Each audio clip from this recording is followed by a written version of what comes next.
মানুষের জীবন আর ভাগ্য, কারো কপালে সুখ জোটে, কারো ভাগ্যে সুখ জোটে না। সুখ দুঃখের মালিক হচ্ছে মহান আল্লাহ তাআলা রব্বুল আলামিন। সুখ এমন একটি জিনিস, চাইলেও তাকে পাওয়া যায়। সুখ কখনো বাজারেও বিক্রি হয়।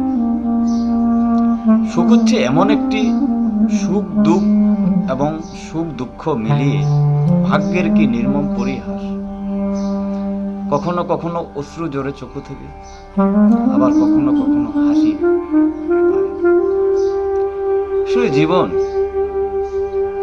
এমন একটি জায়গায় এসে দাঁড়িয়েছে যা কখনো কল্পনাও করতে পারি, ভাবতেও পারি।